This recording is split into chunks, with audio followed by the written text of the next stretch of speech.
El multimillonario no sabía que la mujer de limpieza era la jueza que podía salvar su empresa. Antes de que empiece la historia, dinos en los comentarios desde donde nos estás viendo. Disfrútala. El turno de noche en el bufete Villanueva y Asociados comenzaba siempre a las 10:30. Era la hora en que los últimos abogados recogían sus maletines, aflojaban las corbatas y desaparecían por los ascensores de la planta 22, dejando atrás el rastro de café frío, papel impreso y esa electricidad sorda que desprenden los lugares donde se mueve dinero de verdad. Sandra empujaba el carrito desde el cuarto de útiles hasta el pasillo central con la precisión de quien ha convertido una tarea mecánica en una forma de meditación. 3 meses en ese trabajo le habían enseñado el orden exacto, primero los despachos exteriores, donde los asociados más jóvenes acumulaban montañas de expedientes y vasos de plástico olvidados, luego la sala de reuniones del fondo, con su mesa de roble oscuro de 12 plazas. Y por último, el pasillo principal, donde los retratos institucionales colgaban en fila, enmarcados en nogal, iluminados desde abajo con focos cálidos que los hacían parecer más solemnes de lo que merecían. Sandra no miraba los retratos. Nunca los miraba. No porque no supiera lo que había en ellos, sino precisamente porque los sabía demasiado bien. Tercera fila, segunda fotografía desde la izquierda. Una imagen de grupo del Juzgado Central de lo Mercantil de Madrid, tomada 3 años atrás en el patio interior del edificio de la calle Génova, con motivo de la incorporación de nuevos magistrados. Todos de pie, todos con toga, todos mirando a la cámara con esa expresión de gravedad que la institución parecía exigir incluso en las fotografías informales. Ella estaba ahí. Cuarta desde la derecha. Con los ojos mirando al frente y una media sonrisa que, si la observabas con cuidado, no era de orgullo sino de alivio.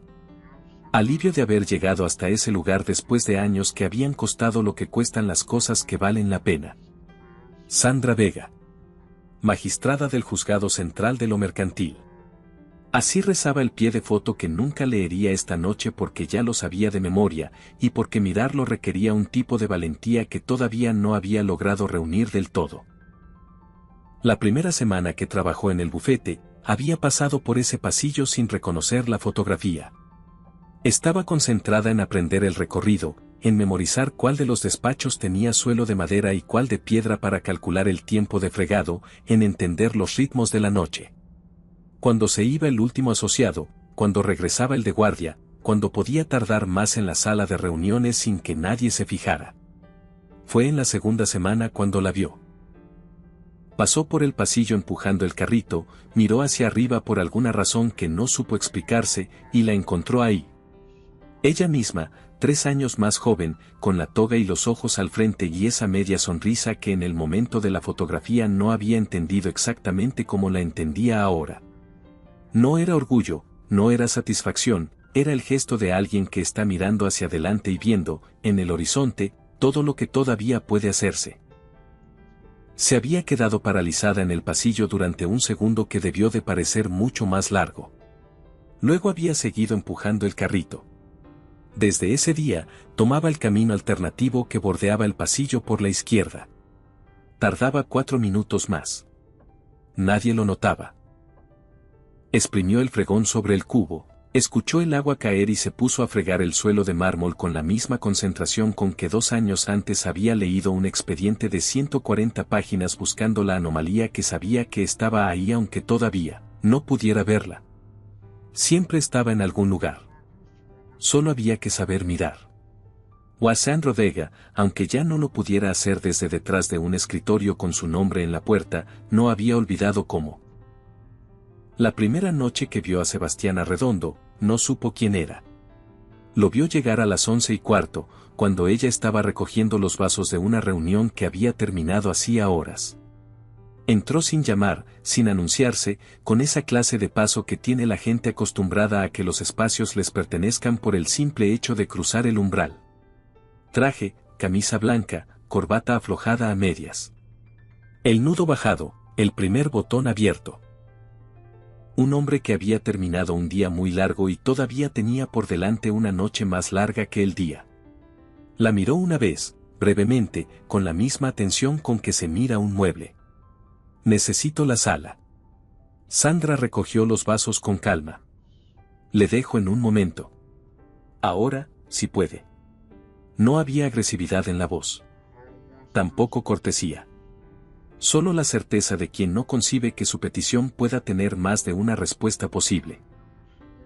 Sandra terminó de recoger lo que tenía en las manos, puso los vasos en el carrito y salió de la sala sin apresurarse. Apresurarse habría significado que la orden le había afectado, y no era así. Se quedó en el pasillo. Desde ahí, a través del cristal parcialmente abierto de la puerta, escuchó que él marcaba un número de teléfono. Soy yo. ¿Tienes algo nuevo? Una pausa. ¿Cuánto falta para la vista? Otra pausa, más larga esta vez. 10 días. Su voz bajó un tono, como si el número le hubiera caído encima con todo su peso. Bien. Mañana a las 9. Colgó. Hubo un silencio.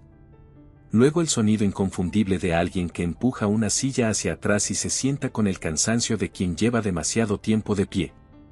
Sandra esperó 5 minutos más. Luego llamó con los nudillos en el marco abierto.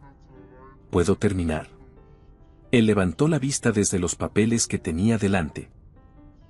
La miró de una forma diferente esta vez, no con la indiferencia del primer momento sino con una especie de distancia calculada, como si acabara de recordar que había otra persona en el edificio.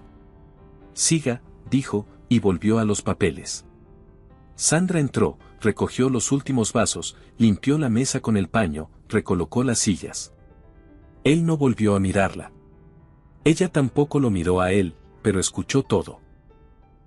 El crujido de las páginas, el golpe sordo de un expediente que se cierra, el largo suspiro de alguien que ha visto los números y no le gustan. Salió de la sala y siguió con su noche. No fue hasta 4 días después, cuando Tomás le envió el artículo, que entendió quién era aquel hombre. El titular era escueto: Arredondo Desarrollo se enfrenta a la demanda más costosa de su historia. Debajo, una fotografía de archivo en la que Sebastián Arredondo salía de un edificio corporativo con la misma expresión de quien no ha aprendido todavía a fingir para las cámaras, directa, incómoda, sin la máscara pulida que suele construirse la gente con su nivel de exposición pública. El artículo explicaba que el bufete Villanueva y Asociados, en representación de un fondo de inversión europeo, reclamaba 180 millones de euros por supuesto incumplimiento contractual en una operación urbanística en el sur de Madrid. La vista oral estaba fijada para dentro de 9 días. Sandra leyó el artículo 2 veces. Luego buscó en su memoria, en ese archivo interior que nunca había aprendido a desactivar del todo, y encontró lo que buscaba: el expediente. El caso que había llegado a su juzgado hacía 2 años y medio con el nombre de Fondo Europeo de Inversión Territorial contra Arredondo Desarrollos, S.L. El caso que había estudiado durante semanas. El caso en el que había detectado algo que no cuadraba en los contratos presentados por la parte demandante. El caso para el que había estado preparando una resolución que nunca llegó a firmar porque, antes de que pudiera hacerlo, su vida se deshizo en el tiempo que tarda en publicarse una denuncia anónima en los medios correctos. Cerró el artículo. Llamó a Tomás. Lo vi, dijo él antes de que ella pudiera hablar. ¿Sabes algo más? El juez sustituto es Garriga. Lo designaron con una velocidad que nadie se ha molestado en explicar. Una pausa, Sandra, ese juicio está amañado desde el principio. Lo sé. ¿Qué vas a hacer? Ella miró por la ventana de su piso en Lavapiés. La calle estaba mojada de una lluvia que había parado hacía 1 hora. Un hombre paseaba a un perro. Un coche pasó despacio. La ciudad seguía siendo la ciudad, indiferente y enorme, sin importarle lo más mínimo lo que le pasara a nadie en particular. Llevaba 2 años en ese piso. 2 años pagando un alquiler que podía pagar porque había ahorrado durante la etapa en que tenía sueldo de magistrada, un sueldo que no era ostentoso pero era suficiente y que había administrado con la misma disciplina silenciosa con que administraba todo lo demás. El piso era pequeño, una sala que hacía de comedor y sala de estar al mismo tiempo, una cocina estrecha, un dormitorio con la ventana que daba a un patio interior donde a veces cantaba alguien en los pisos de arriba. Había noches en que la ciudad parecía demasiado grande y el piso demasiado pequeño y el silencio demasiado lleno de lo que faltaba, la voz de la secretaria del juzgado que siempre llegaba 5 minutos antes que nadie, el olor a tinta y papel del despacho, el peso exacto de los expedientes que importan porque dentro de ellos hay personas reales con problemas reales que esperan que alguien con conocimiento y con integridad los resuelva bien. Esas noches, Sandra hacía lo que había aprendido a hacer. Se preparaba un café, se sentaba a la mesa de la cocina y repasaba mentalmente el trabajo de ese día como si el trabajo de fregar suelos y vaciar papeleras fuera un expediente más que revisar. Era una disciplina absurda y lo sabía. Pero funcionaba. De momento, seguir limpiando, dijo. Tomás suspiró al otro lado. Sandra. Tomás. Tengo que estar dentro para poder hacer algo desde dentro. Y si Villanueva descubre quién soy antes de que tengamos algo concreto, lo perdemos todo. Una pausa, ¿sigues con el rastro del testigo? Todos los días. Aunque Sandra, esta semana encontré algo que complica las cosas. Algo que no esperaba. Ella apretó el teléfono. ¿Qué encontraste? Todavía no es seguro decirlo por aquí. Necesito un día más para confirmarlo. Pero si es lo que creo que es, cambia todo. Tomás. Un día, Sandra. Confía en mí. Ella quiso insistir, pero él ya había colgado. Se quedó mirando el teléfono unos segundos más. Luego lo dejó sobre la mesa y fue a preparar el café de las 11, preguntándose qué era lo que Tomás había encontrado y por qué no podía decírselo todavía. La siguiente vez que Sebastián entró al bufete fuera de horario, Sandra lo oyó llegar desde el cuarto de útiles. Reconoció sus pasos, rápidos, directos, sin las vacilaciones del hombre que no sabe a dónde va. Este sabía siempre a dónde iba. Lo que no sabía era cómo resolver lo que encontraría cuando llegara. Esta vez se instaló en la sala de reuniones con 3 carpetas, un portátil y el aspecto de alguien que ha decidido que va a encontrar la respuesta si se queda el tiempo suficiente. Sandra entró a limpiar la zona adyacente. Trabajó en silencio, como siempre. Escuchaba sin escuchar, que era su manera de escucharlo todo. Él murmuraba en voz baja mientras revisaba papeles. No eran palabras dirigidas a nadie, sino ese tipo de monólogo que surge cuando la mente trabaja tan deprisa que necesita al oído como testigo. Cláusula 16, párrafo 3. Si la entrega se produce con retraso superior a 90 días hábiles a causa de circunstancias no imputables al promotor, pausa. El sonido de páginas que se pasan, pero eso no aplica así. Maldita sea. Sandra limpió el cristal de la puerta. Limpió el zócalo. Limpió la manija con el paño húmedo. El plazo era de 90 días naturales, dijo, sin volverse. El silencio que siguió tenía una textura particular. No era el silencio de quien no ha oído, sino el de quien ha oído algo inesperado y está decidiendo cómo procesar el hecho de que viniera de donde vino. ¿Perdón? Sandra se volvió. Lo miró con calma. Naturales, no hábiles. Si el contrato original especificaba días naturales y la demanda argumenta sobre días hábiles, el cómputo cambia por completo. La diferencia podría ser de 3 a 4 semanas, dependiendo de cuántos festivos caigan en el periodo. Sebastián la miraba con una expresión que Sandra había visto muchas veces en su vida anterior, la de alguien inteligente que acaba de toparse con información que no esperaba encontrar en el lugar donde la encontró, y que está procesando simultáneamente el contenido de la información y la incomodidad de la fuente. ¿Cómo sabe usted? Leí algo parecido una vez, dijo ella, y recogió el paño. Buenas noches. Salió de la sala. En el pasillo, respiró despacio. Tomás la llamó al día siguiente con la voz de quien ha dormido poco y pensado demasiado. Encontré algo. El testigo que presentó la denuncia contra ti, un tal Marcos Prieto, recibió una transferencia de 43.000 euros 4 días antes de que la denuncia llegara al Consejo. ¿De quién? De una cuenta en las Islas Canarias que pertenece a una sociedad instrumental. Estoy rastreando la cadena, pero es larga y está bien construida. Una pausa, Alguien que sabe lo que hace montó esto. Villanueva sabe lo que hace. Sí. Pero necesitamos algo que lo conecte directamente. Un nombre, una firma, cualquier cosa que no pueda explicarse como coincidencia. Sandra pensó en los archivos que había visto apilados en la sala de reuniones. Pensó en el expediente que ella misma había instruido y que ahora estaría en algún lugar del bufete, físico o digital, con su firma en las primeras páginas y la resolución que nunca llegó a redactar como un espacio en blanco que nadie había llenado todavía. «Dame tiempo», dijo. Sebastián volvió la noche siguiente. Y la siguiente. Sandra empezó a anticipar sus visitas con la misma naturalidad con que anticipaba cualquier otro elemento de la rutina nocturna del bufete. La tercera noche, él fue el primero en hablar. El asunto de los días naturales. Mis abogados lo comprobaron. Tiene razón. Me alegra. ¿Dónde aprendió a leer contratos? Sandra colocó el spray sobre el carrito. En otro trabajo. ¿Qué trabajo? Uno que ya no tengo. Él la estudió un momento. Tenía una forma de mirar que no era invasiva sino analítica, buscaba información, no intimidad.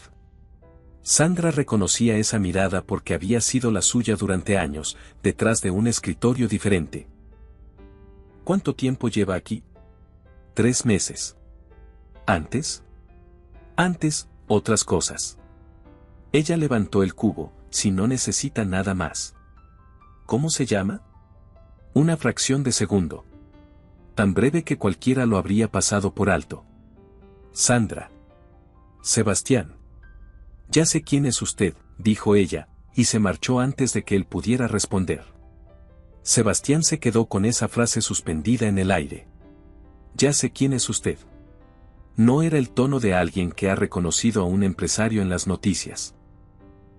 Era el tono de alguien que conoce algo más. Algo que él no había dicho todavía. Llamó a su asistente antes de salir del bufete. Localiza todo lo que pueda sobre esa empleada de limpieza. Se llama Sandra. Trabaja en el turno de noche. Quiero saber quién es antes de mañana. Pero esa noche, en el despacho de la planta 22, alguien más ya estaba haciendo exactamente la misma pregunta. Héctor Villanueva llegaba cada mañana a las 8:45, 15 minutos antes que cualquier otro miembro del bufete, y ese cuarto de hora lo ocupaba en hacer lo que hacía desde siempre, caminar por los pasillos vacíos, revisar que todo estuviera en su sitio, comprobar que el orden que él había construido durante 30 años seguía intacto. Era un hombre que entendía el poder como una arquitectura. Cada elemento tenía su lugar, cada persona tenía su función, y las funciones estaban diseñadas para que el edificio entero le sirviera a él, aunque ninguno de sus ocupantes lo supiera con exactitud. Patricia Soler lo esperaba en su despacho esa mañana con la expresión que ponía cuando tenía que decir algo que sabía que no iba a gustarle. El hombre de seguridad terminó el informe sobre la limpiadora. Y Sandra López. 38 años. Sin historial laboral relevante anterior a este trabajo. Documentación en regla, pero el rastro es muy escaso para alguien de su edad. Patricia hizo una pausa, no cuadra. Héctor se sirvió café sin prisa. ¿Qué más? La han visto hablando con Arredondo. 3 noches en la misma sala de reuniones. Otra pausa, más cargada. Héctor, si ese hombre está usando a alguien para acceder a información del bufete. Arredondo no es tan listo. No estoy segura de que el problema sea él. Héctor dejó la taza en el platillo. Miró a Patricia con esa atención fría que ella conocía bien y que siempre significaba lo mismo, que ya había tomado una decisión y solo estaba decidiendo cómo ejecutarla. Tráela a mi despacho esta noche. Antes de que empiece el turno. Luego se recostó en la silla y añadió, casi para sí mismo. Y consigue una fotografía de la magistrada que instruyó el caso Arredondo originalmente. La que suspendieron hace 2 años. Patricia lo miró. ¿Por qué? Por nada. Héctor volvió a sus papeles. Hazlo. Sandra supo que algo había cambiado en cuanto entró al edificio. No fue nada concreto, el conserje de la entrada la miró un segundo más de lo habitual, el ascensor ya estaba esperando en la planta baja como si alguien lo hubiera mandado bajar. Detalles pequeños que por sí solos no significaban nada y que juntos lo significaban todo.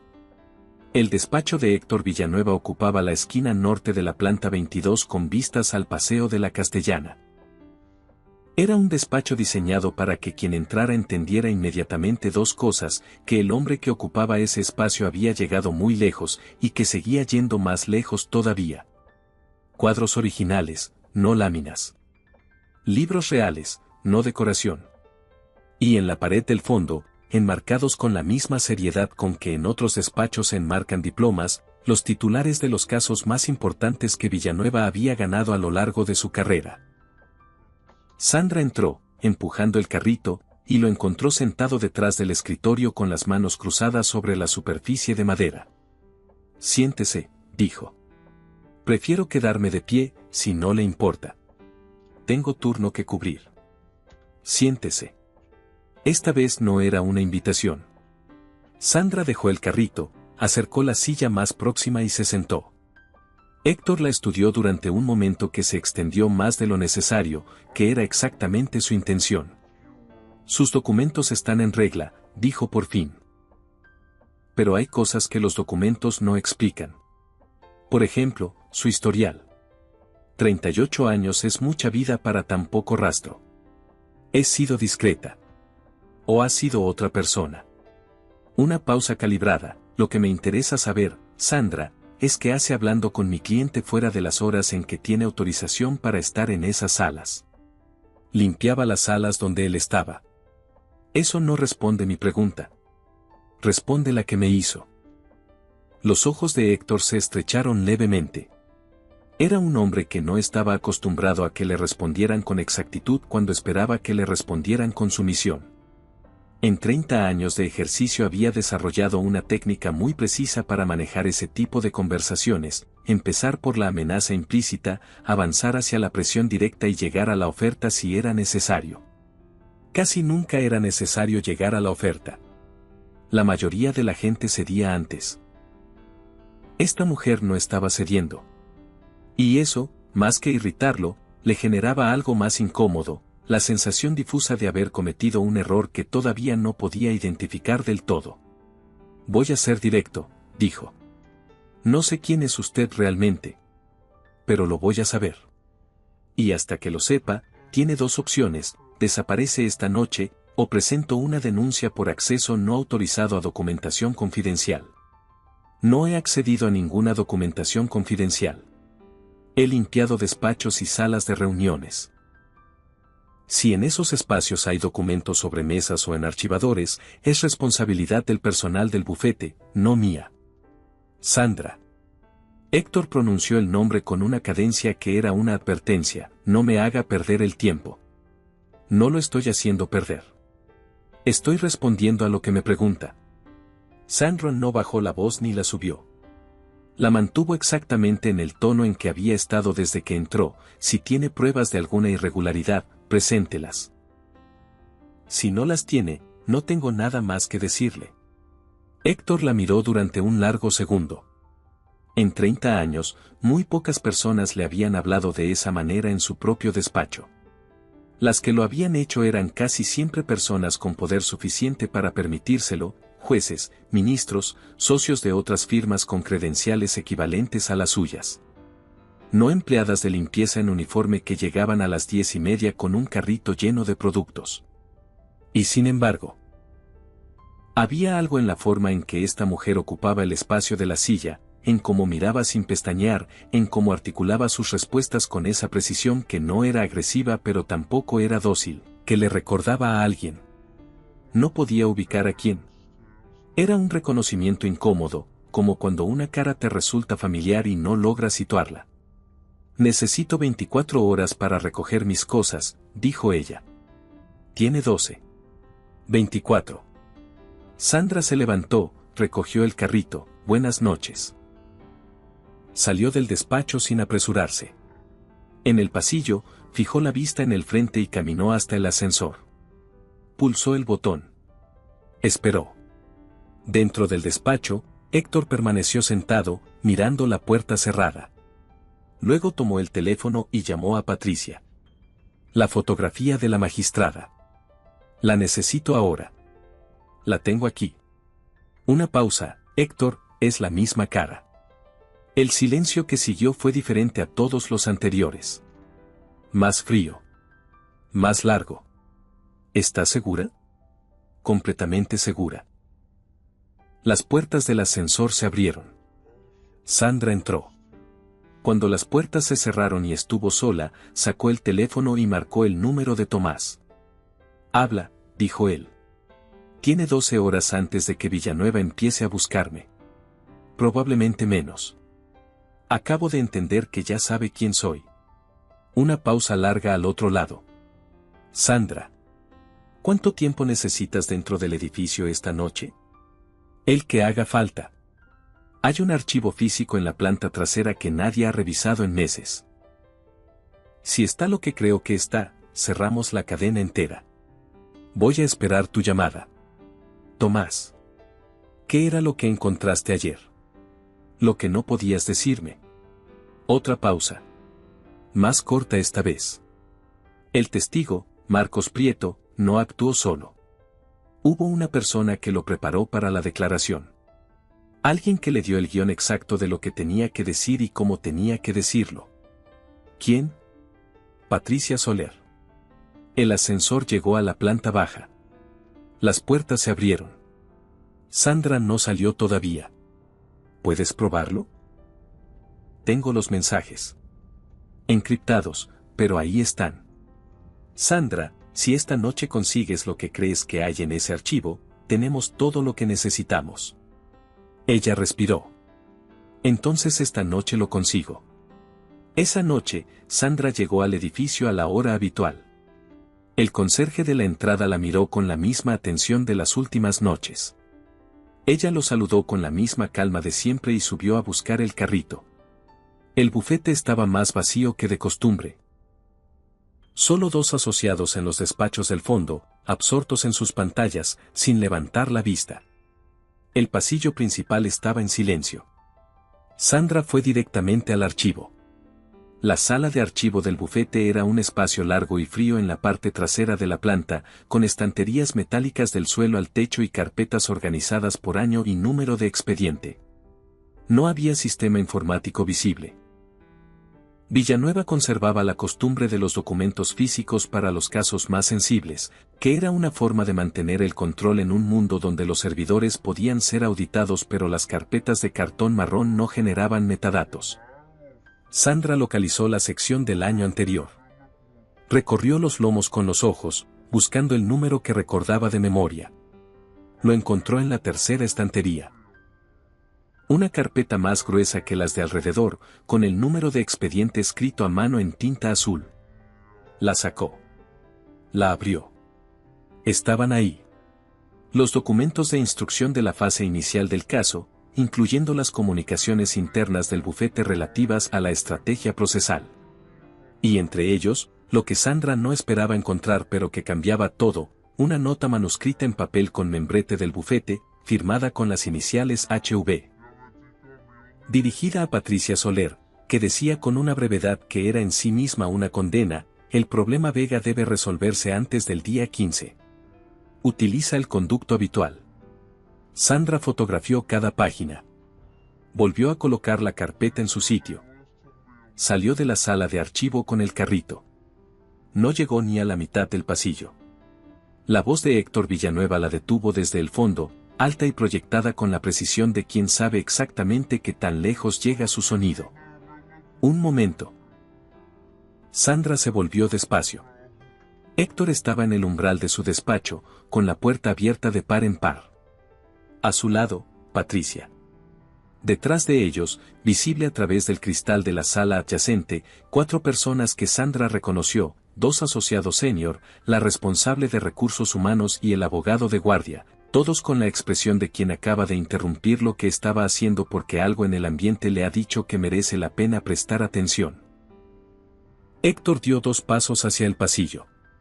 No muchos. Lo suficientes para que la escena quedara en terreno abierto, donde todo el mundo pudiera verla.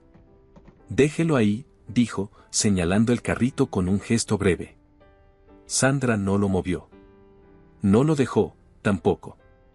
Tiene 12 horas para recoger sus cosas, continuó él, con la voz plana, sin emoción visible, que era su forma de mayor crueldad. Si en 12 horas sigue en este edificio, llamo a seguridad. Una pausa calculada, entiéndame bien. No es un aviso. Es lo que va a ocurrir. Desde la sala, nadie habló. Los 4 testigos miraban con esa inmovilidad incómoda de quien presencia algo que sabe que no debería ver y no sabe cómo dejar de ver. ¿Lo ha entendido?, preguntó Héctor. Sandra lo miró. No apartó los ojos. No bajó la cabeza. No respondió de inmediato, que era lo que él esperaba, porque la gente que responde de inmediato cuando se la humilla en público lo hace desde el miedo, y ella no tenía miedo. Tenía el teléfono en el bolsillo del delantal con 47 fotografías guardadas y la nota manuscrita de HV entre ellas, y eso era infinitamente más que lo que él tenía en ese momento aunque todavía no lo supiera. Lo he entendido perfectamente, dijo. Y siguió empujando el carrito. Héctor lo observó alejarse por el pasillo con la satisfacción fría de quien cree que acaba de cerrar algo. En la sala, los 4 testigos volvieron lentamente a sus pantallas, a sus papeles, a sus propios asuntos, sin decir nada. Nadie dijo nada. Eso también Sandra lo anotó mentalmente. En el pasillo, se cruzó con Patricia Soller, que venía de la dirección contraria con el abrigo puesto y el bolso al hombro. Las 2 mujeres se miraron. Patricia redujo el paso levemente. Pensé que ya no volvías, dijo.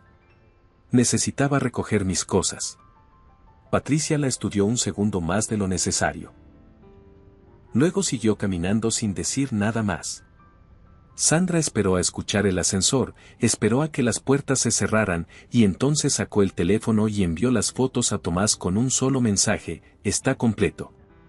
El teléfono vibró casi de inmediato. Era Tomás. Las tengo. Sandra, esto es suficiente. Podemos presentarlo. Ella exhaló despacio, apoyada en la pared del pasillo vacío. ¿Cuánto tiempo necesitas? 48 horas y trabajo sin parar. Trabaja sin parar. Una pausa.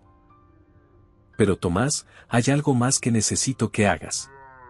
Dime.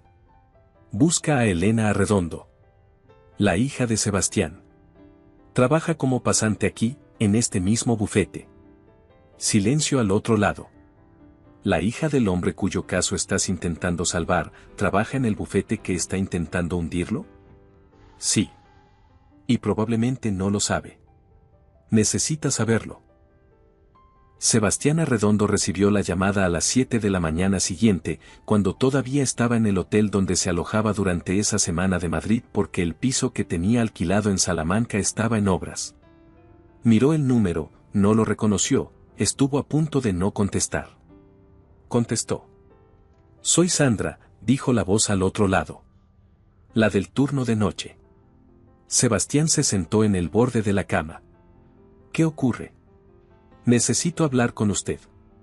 Esta mañana, si puede. No en el bufete. Un silencio breve. ¿Tiene algo que ver con el juicio? Tiene que ver con todo.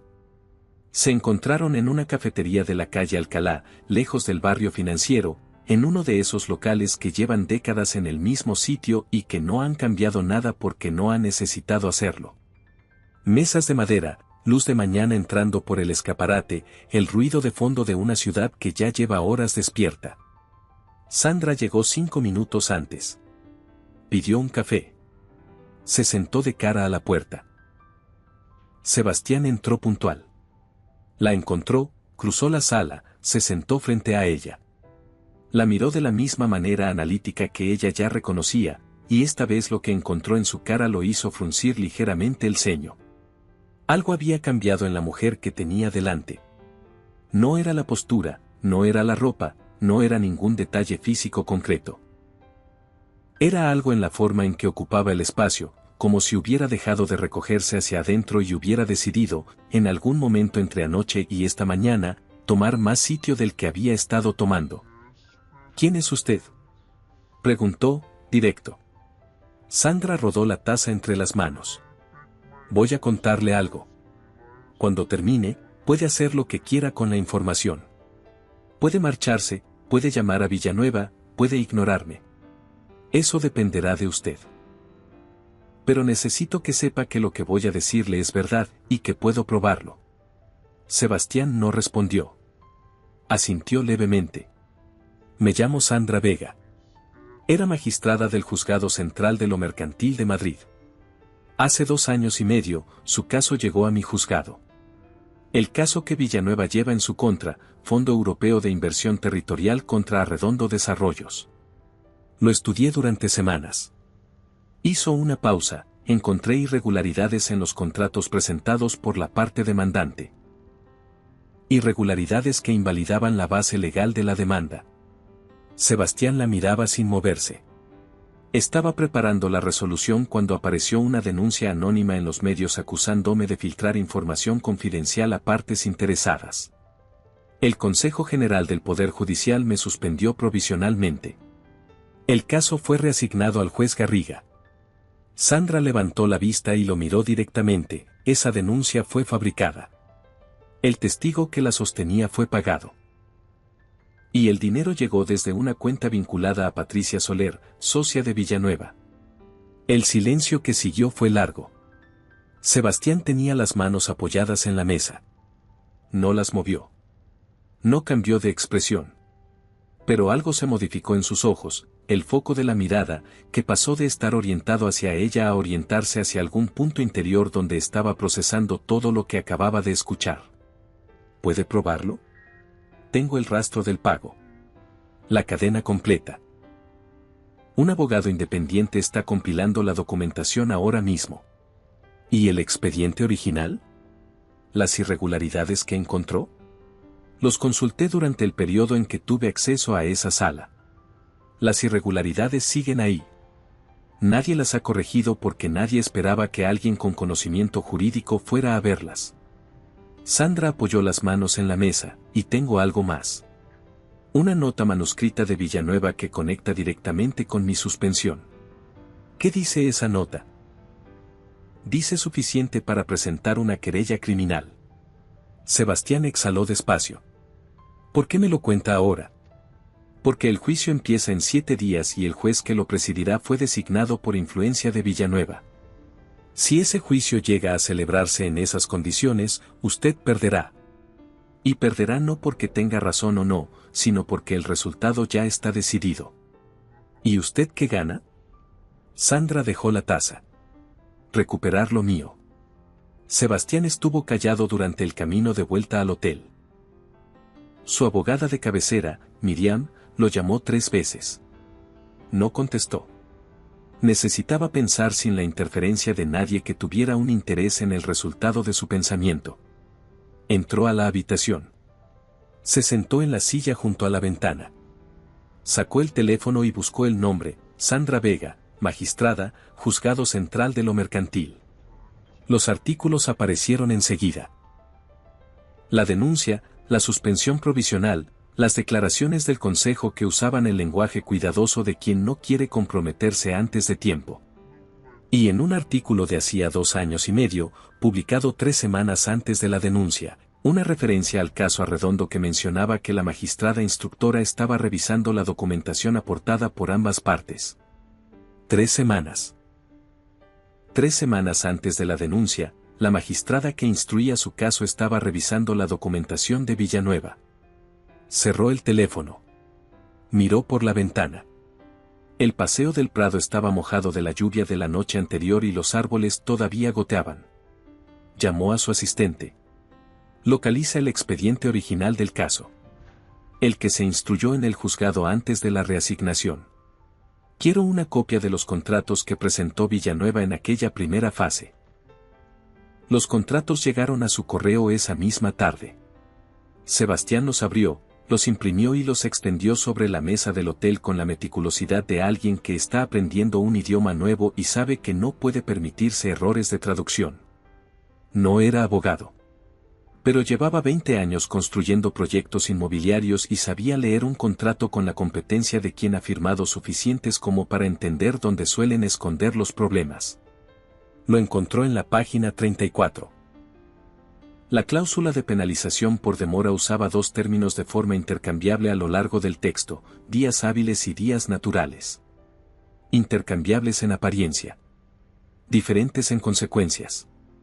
Y en el punto que determinaba la cuantía de la penalización, el contrato original firmado por ambas partes decía naturales. Pero la versión presentada ante el juzgado en la fase de demanda decía hábiles. Una sola palabra. Una sola palabra que movía el cómputo del periodo de incumplimiento de 90 días a 115, lo que a su vez modificaba el alcance de la penalización aplicable de una forma que convertía una demanda razonable en una reclamación inflada en más de 60 millones de euros. Sebastián cerró los ojos. La limpiadora lo había dicho aquella noche, sin énfasis, sin dramatismo, como quien señala un error de imprenta en una carta. Días naturales, no hábiles. Y él no había entendido todavía que esa mujer no lo había dicho porque hubiera leído algo parecido alguna vez, sino porque había leído exactamente ese contrato, en ese juzgado, 2 años y medio antes. Abrió el teléfono. Buscó el número que le había dejado esa mañana. Necesito volver a verla, dijo cuando ella contestó. Se encontraron esa tarde en el mismo lugar. Esta vez Sebastián llegó primero. Cuando Sandra entró y cruzó la sala, él tenía los contratos impresos sobre la mesa y los señaló antes de que ella pudiera sentarse. Página 34. Sandra se sentó. Miró los papeles. No los tocó. Lo vio, dijo. Usted lo vio antes. 2 años y medio antes. Sebastián cruzó los brazos. ¿Por qué no lo hizo público entonces? ¿Por qué no presentó la irregularidad antes de que la suspendieran? Porque en ese momento solo era una irregularidad en un expediente activo. No era suficiente para acusar a un bufete de la dimensión de Villanueva. Necesitaba la resolución completa, con argumentación jurídica, respaldada por la institución. Una pausa, me quitaron antes de que pudiera terminar. ¿Y ahora? Ahora tengo el rastro del pago al testigo. Tengo la conexión con Patricia Soler. Tengo la discrepancia documental entre el contrato original y la versión presentada en el juzgado, lo que configura falsedad documental. Sandra apoyó las manos en la mesa. Y tengo a alguien dispuesto a presentar todo eso ante el Consejo General del Poder Judicial. Sebastián la estudió durante un momento largo. ¿Qué necesita de mí? Necesito que hable con su hija. Sebastián no respondió de inmediato. Sandra lo vio procesar las palabras y observó exactamente el momento en que el peso de lo que implicaban llegó hasta él. Elena no sabe nada de esto, dijo. Lo sé. Trabaja en ese bufete. Si Villanueva descubre que su hija está cooperando con nosotros. Elena tiene acceso a documentación en el servidor del bufete que nosotros no podemos obtener de otra manera. Y tiene derecho a saber en qué clase de empresa está trabajando. Sandra lo miró directamente, tiene derecho a saber lo que le están haciendo a su padre. El silencio que siguió fue el tipo de silencio que tienen los padres cuando tienen que elegir entre proteger a sus hijos y dejar que sus hijos decidan por sí mismos. Sebastián tardó un momento largo en responder. Luego asintió. La llamo esta noche. Elena Arredondo llevaba 6 meses como pasante en Villanueva y Asociados. Era lista, trabajadora y completamente ignorante de que el bufete que le había dado su primera oportunidad profesional llevaba 2 años intentando destruir a su padre. Sebastián nunca se lo había dicho. No por protegerla, sino porque no había querido involucrarla en algo que consideraba su problema, su responsabilidad, su guerra. Elena tenía su propia vida, su propia carrera que estaba empezando. Lo último que necesitaba era cargar con los desastres de él. Fue Sandra quien le dijo a Sebastián que tenía que llamarla. Elena llegó al hotel esa noche con el abrigo puesto y una expresión que mezclaba la alarma de haber recibido una llamada urgente de su padre con la perplejidad de encontrarse sentada frente a una mujer que hasta hacía 2 días limpiaba los baños del bufete donde ella trabajaba. Sebastián explicó. Sandra completó los detalles jurídicos. Elena escuchó sin interrumpir, que era una forma de escuchar que revelaba más inteligencia que la mayoría de las preguntas. Cuando terminaron, ella estuvo en silencio durante un momento. El expediente de falsificación documental, dijo por fin, ¿incluye la versión original del contrato firmado por ambas partes? Sí, dijo Sandra. Hay una copia en el servidor del bufete. En la carpeta de archivo histórico del caso. Yo la vi hace 3 semanas cuando estaba buscando documentación para otro asunto. Una pausa, puedo descargarla antes de que llegue la mañana. Sebastián la miró. Elena. Papá. Ella lo miró con una firmeza que él no le había visto antes y que reconoció, con algo parecido al asombro, como propia. Llevas 2 años cargando con esto solo. Déjame ayudarte. Elena descargó la documentación a las 2 de la madrugada. Eran 4 archivos. El contrato original, las adendas, el acta de entrega firmada y, lo que resultó ser el hallazgo más importante, una cadena de correos internos del bufete en la que Patricia Soler y un socio externo debatían la forma de presentar la versión modificada del contrato de manera que la diferencia entre días naturales y hábiles pasara, desapercibida para un juez no especializado. No sabía que Tomás estaba esperando al otro lado de la pantalla, procesando cada archivo en tiempo real. No sabía que, en ese mismo momento, Patricia solo recibía una alerta automática del sistema del bufete notificando un acceso inusual a documentación clasificada desde una terminal interna. Y no sabía que Patricia, en cuanto vio el nombre del expediente accedido, marcó el teléfono de Héctor Villanueva. Tomás recibió los archivos a las 2:16. Llamó a Sandra de inmediato. Esto es suficiente para una querella criminal, dijo. ¿Y para el consejo? Para el consejo es más que suficiente. Una pausa, pero Sandra, necesito decirte algo. Elena activó una alerta al descargar los archivos. Es posible que Villanueva ya sepa lo que pasó. ¿Cuánto tiempo tenemos? Si actúan esta noche, pocas horas. Si esperan a mañana para verificar, tenemos hasta la mañana. Entonces presentamos antes de que abra su despacho. Necesito 48 horas para construir el expediente bien. Las tienes. Pero Tomás, trabaja como si no las tuvieras. Tomás tardó exactamente 42 horas en construir el expediente. Era un trabajo de precisión. Ordenar la cadena de pagos de forma que cualquier persona con formación jurídica pudiera seguirla sin necesidad de interpretación, presentar la nota manuscrita de Villanueva en el contexto de las comunicaciones previas que la rodeaban para que el significado del conducto habitual quedara inequívoco, y conectar todo ello con la discrepancia documental entre el contrato original y la versión falsificada presentada ante el juzgado. No durmió.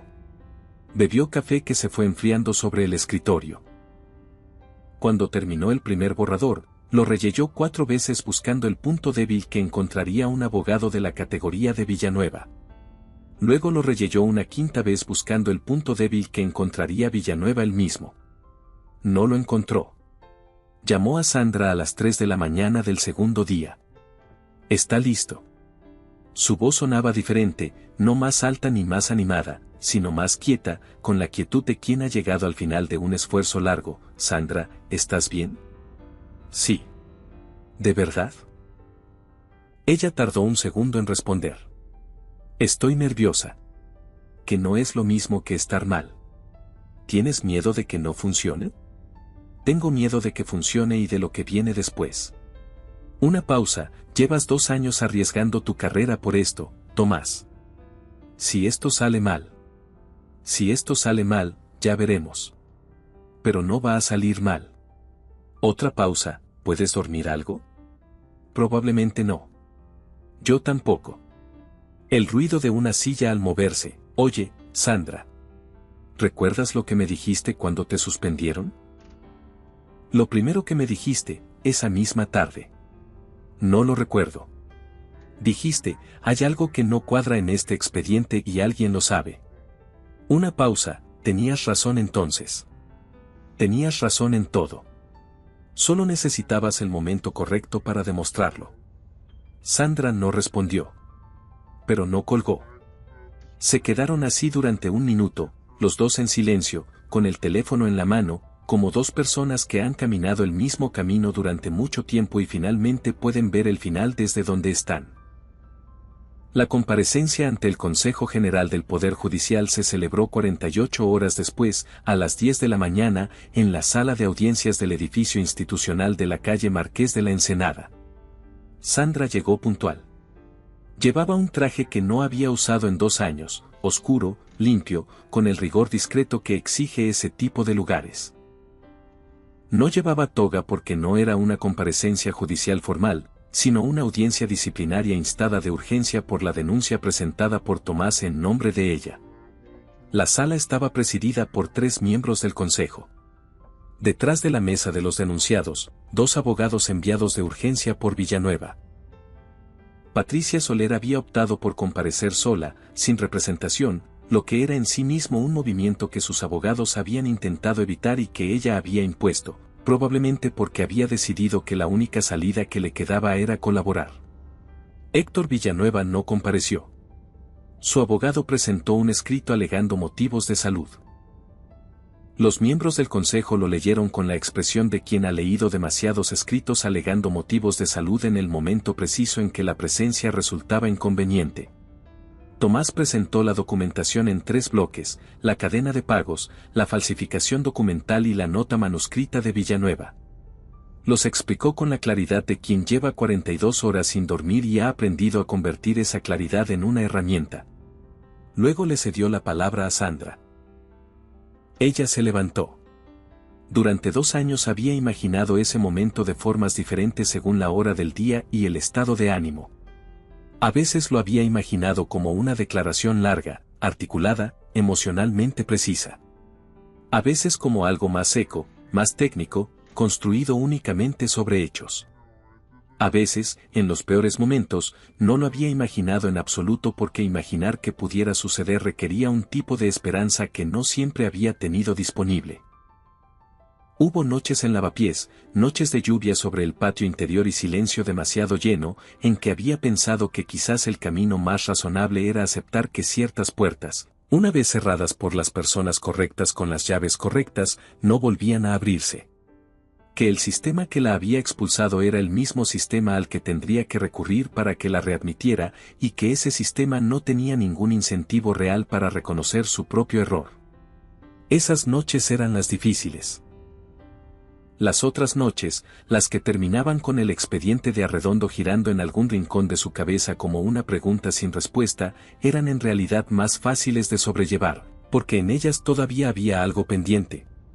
Y las cosas pendientes, a diferencia de las cerradas, seguían siendo posibles. Ahora que estaba de pie, con la sala mirándola y los documentos de Tomás sobre la mesa, descubrió que era más sencillo de lo que había pensado. Solo había que decir la verdad.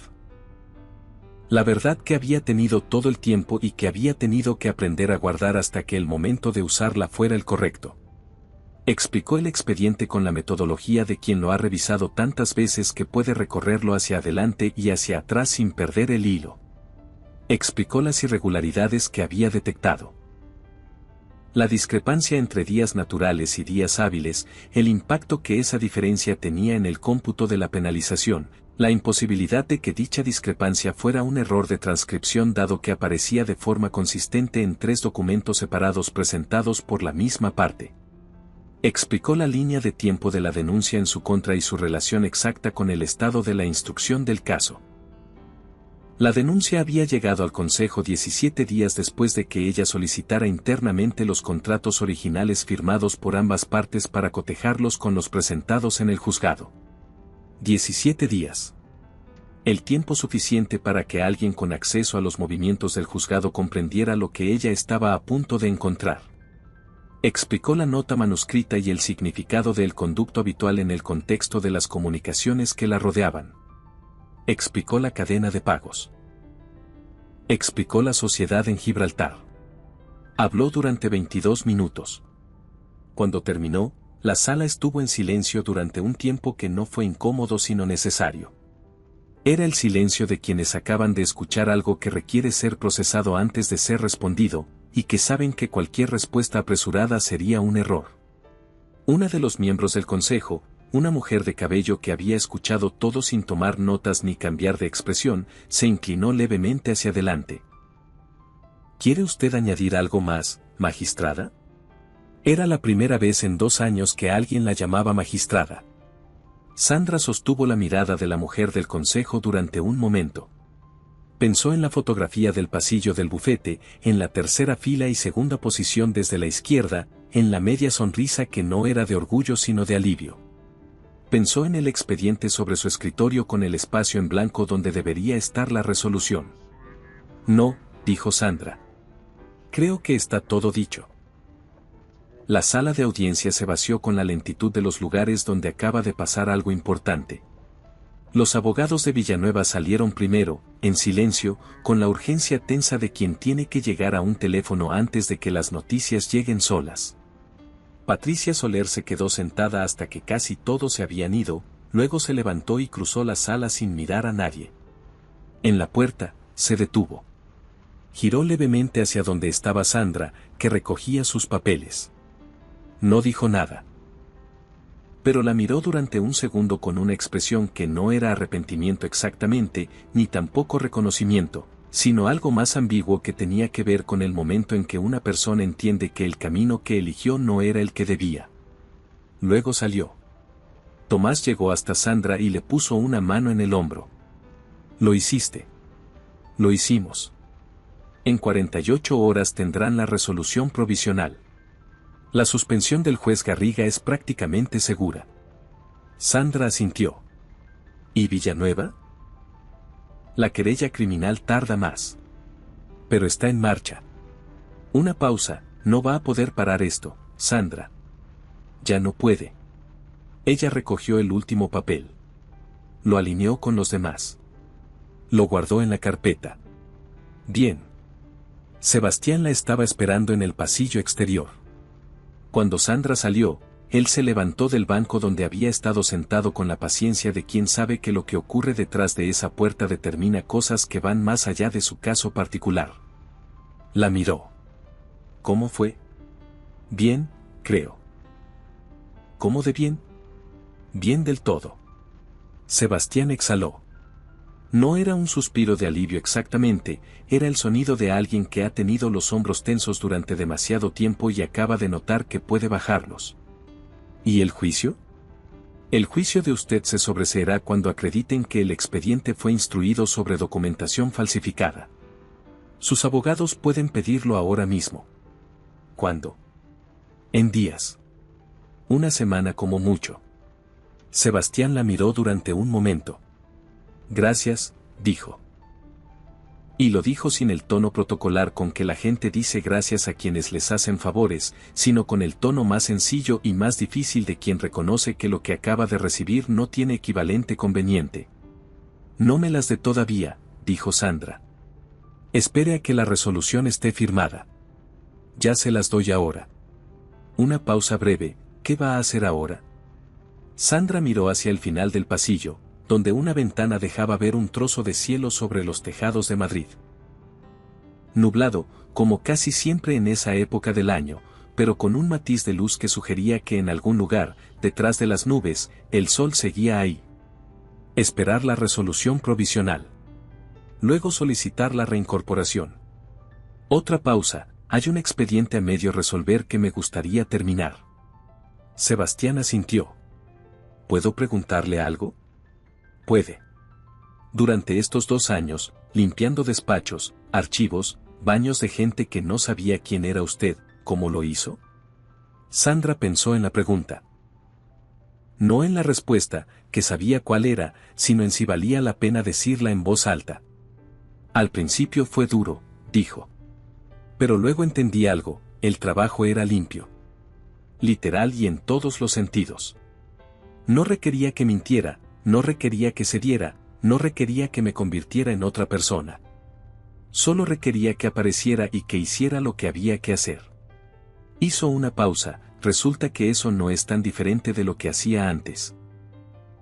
Sebastián la miró con esa atención directa que era su manera de demostrar que estaba escuchando de verdad. ¿Y ahora?, dijo. Ahora toca aparecer de otra manera. La resolución provisional llegó 3 días después.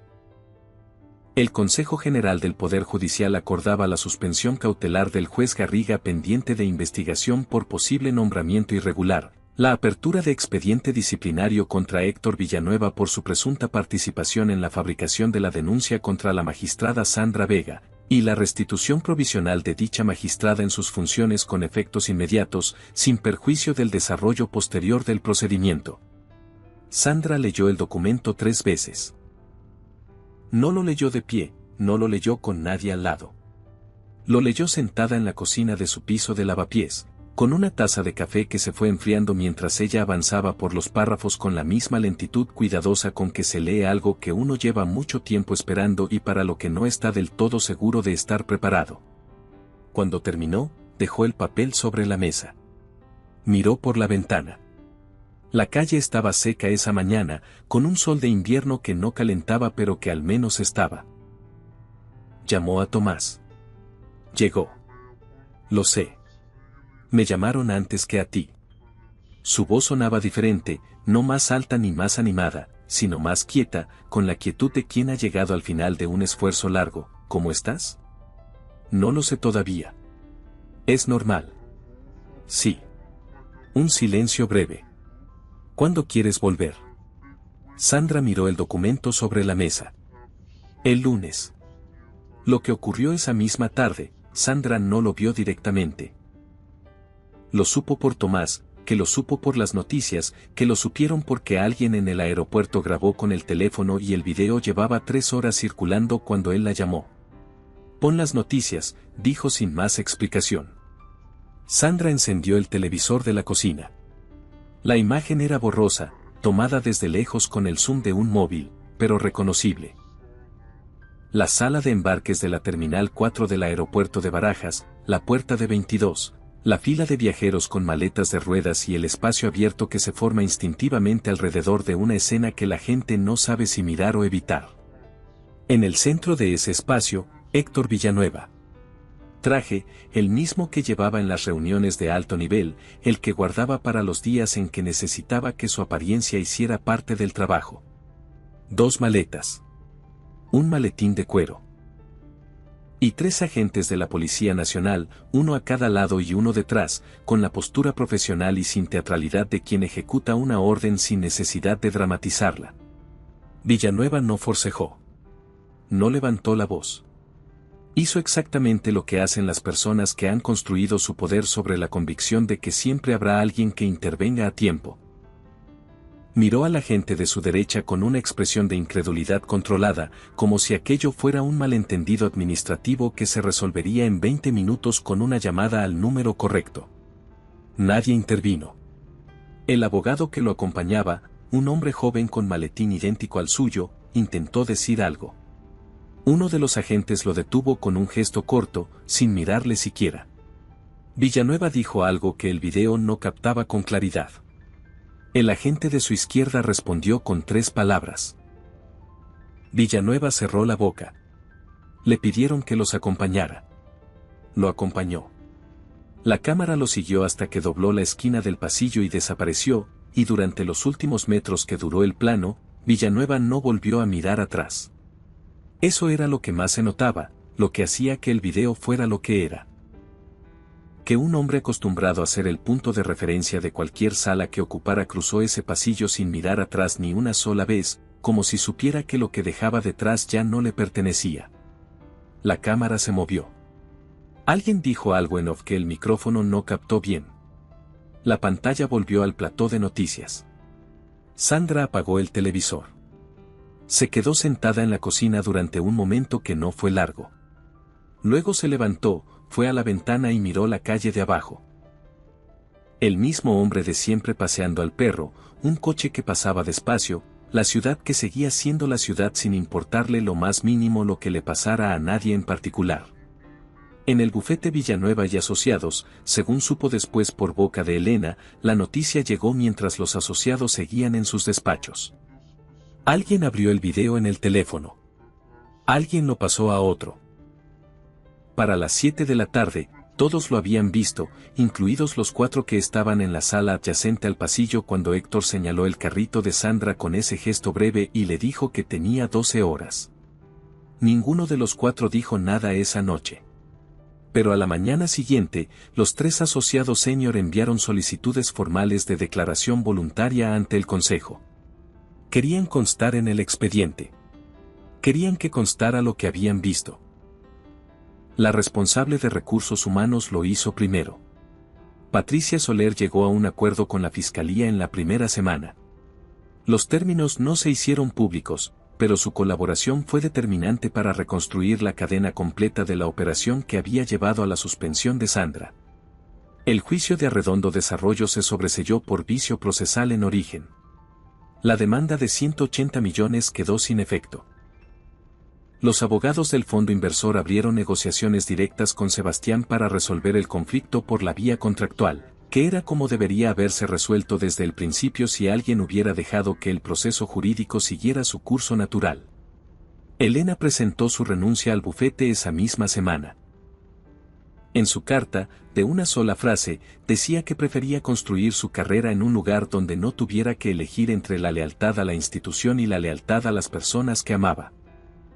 Sebastián le ofreció un puesto en su empresa.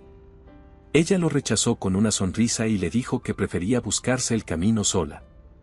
Era exactamente la respuesta que él, sin saberlo, había estado esperando. El lunes siguiente, Sandra llegó al edificio del Juzgado Central de lo Mercantil de Madrid a las 8:30 de la mañana. El edificio era el mismo de siempre. La fachada de piedra gris, las puertas de madera oscura con los herrajes de bronce, los escalones desgastados por décadas de pisadas de gente que llegaba a resolver o a complicar sus asuntos según el caso. El guardia de seguridad de la entrada, un hombre mayor con bigote que llevaba ahí más años que la mayoría de los magistrados, la reconoció en cuanto la vio y asintió con la cabeza con esa solemnidad tranquila que tiene el reconocimiento cuando no necesita palabras. Sandra subió las escaleras. El pasillo de la planta segunda olía a papel y a café y al barniz particular que tienen los suelos de madera cuando llevan muchos años siendo pisados por personas que van a lugares donde las cosas se deciden.